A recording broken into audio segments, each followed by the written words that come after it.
You have multiple interests in multiple domains of life.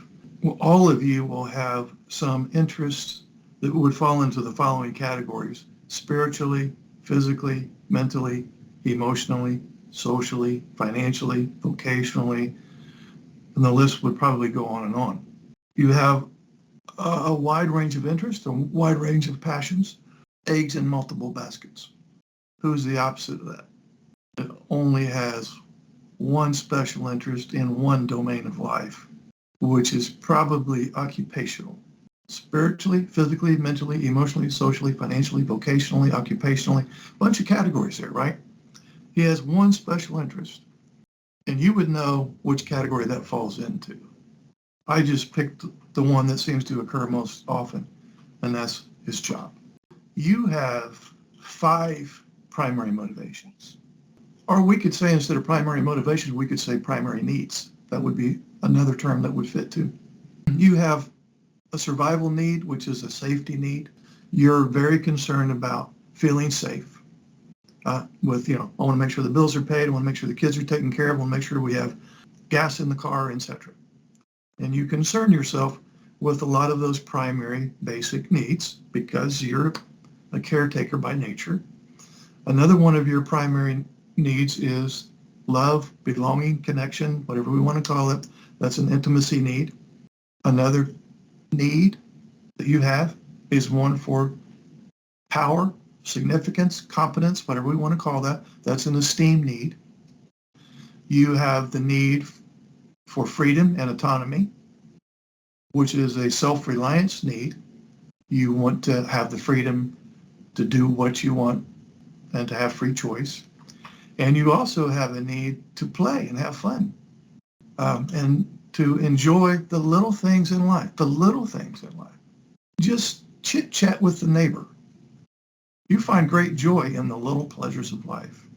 Of those 5, I talked about survival, love, power, freedom, and fun. There again, wide range for you. Where's his at? It ain't with loving and belonging and connection.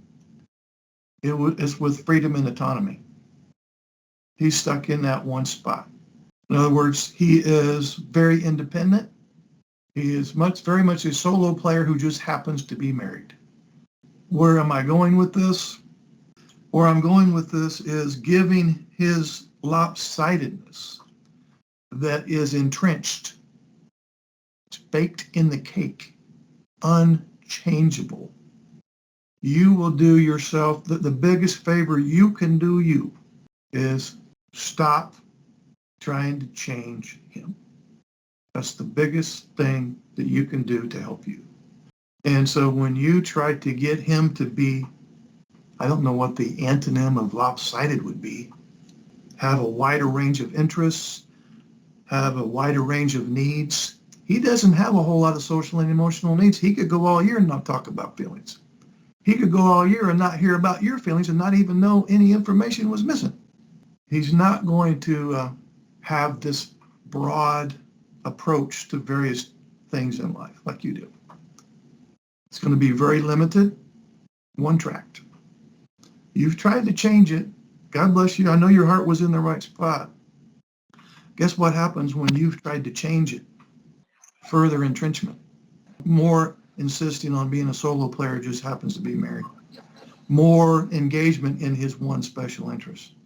Now he spends most of his time doing that. Before he's only spending 80%. When you tried to change him, now he's upped it to 90%. That's what's going on. We're looking at it from a different angle. And the moral to the story is it's baked in the cake. He has a developmental disorder, which means it occurred in the womb. He was born with it. It's not a personality disorder. It's a brain wiring disorder. I'm thinking about the DSM-5 mental disorders, and I'm contrasting a developmental disorder with a personality disorder. People with a personality disorder, most of them can be fixed if they find the right therapist. And they're no longer, for example, histrionic or borderline or etc. But with a developmental disorder and some other disorders, which I'm not going to bore you with, it's unfixable. there's still some things that can be done, and a lot of things can be improved upon. So it's not like just a hopeless case.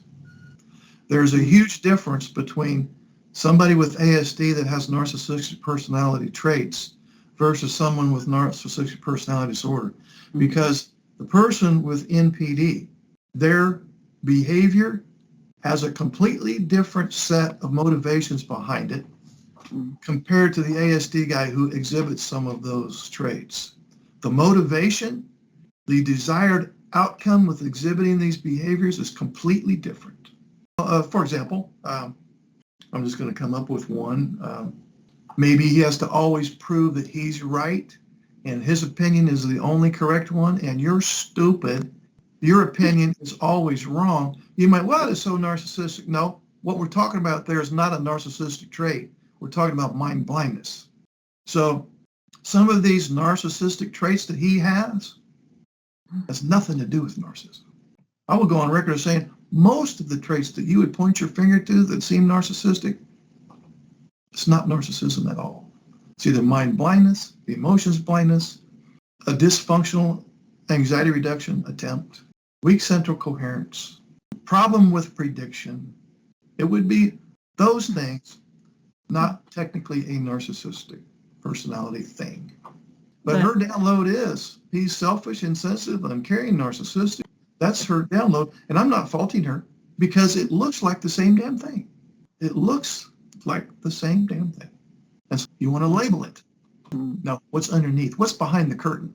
What's behind the curtain?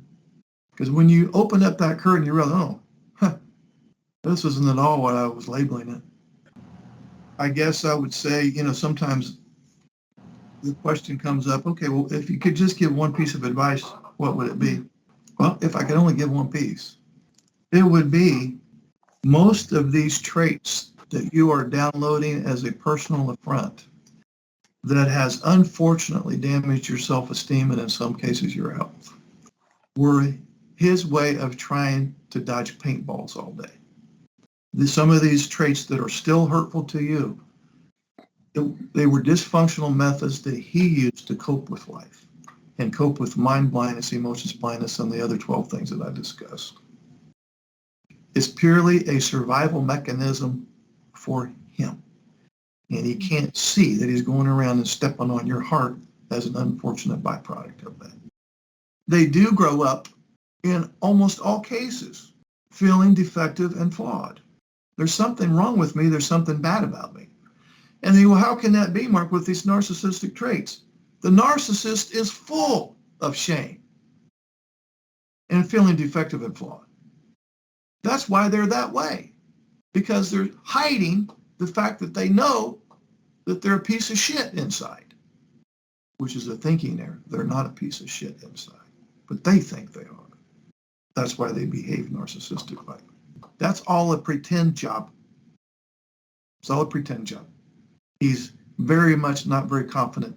He's not okay with himself inside. If he was, he wouldn't be this cocky, arrogant, pushy type of person. And you might have thought, well, he's just overly confident. No, he's underly confident. Otherwise, he wouldn't be behaving that way.